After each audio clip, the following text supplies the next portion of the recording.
Okay, guys, I think I know where I want to go next.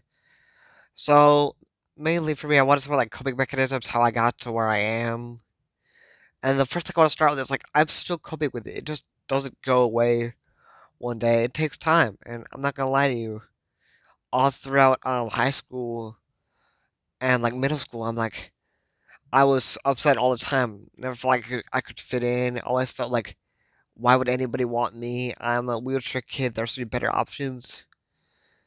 And like I went through this giant phase of why me? Why did I get chosen to be stuck in a wheelchair where my legs work, but like I'm stuck, and everyone has these conceptions about me, and it's hard enough as a guy in high school to get like noticed, but when you're in a wheelchair, it just feels 1,000 times harder.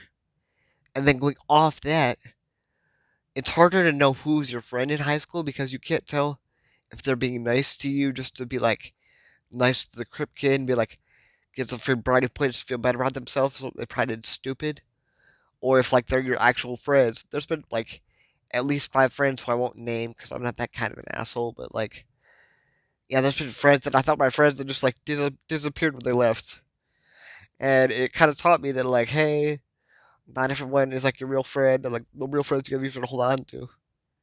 So the main coping mechanism, back to the main coping mechanism I use, I just like the main thing for me was I saw that yeah, my disability hurt me, but it made everyone else around me more appreciative, and like my family saw the world in a totally different way. And I feel like me having a disability, although it was like a loss for me, it was more of like a I took a loss to help the world itself. And I'm not gonna lie to you, some days I really feel like bad about myself and like why can't I just be what I want to be? Why can't I just do what I want to do? I want to like play football, be a track star. And I remember for years I'd come up crying about that, just frustrated.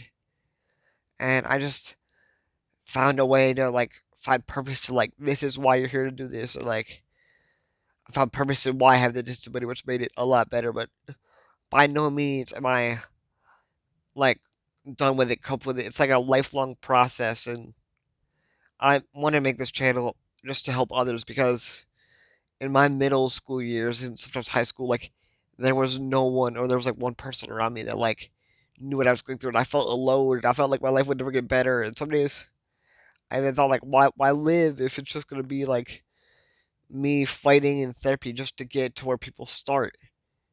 I don't know if any of you guys can understand that, but it's hard just to like know that no matter how hard you try, you're never gonna be them. You cannot be them. It's just like some days I'm just hopeless, and then other days I feel really good about myself because I know I'm a moderate in like the spectrum of cerebral palsy. So some days I can like relate to people that I know who have it way worse than I do, and that kind of makes me feel better. But my main coping mechanism is just to like try and step back and notice that we all miss this, but notice that like I am not the worst it could be, and I want to try and make people's lives better and not let my disability define who I am or who I want to be. Like I'm trying to find ways to live the life I want with the cerebral palsy that I have and make people's lives better.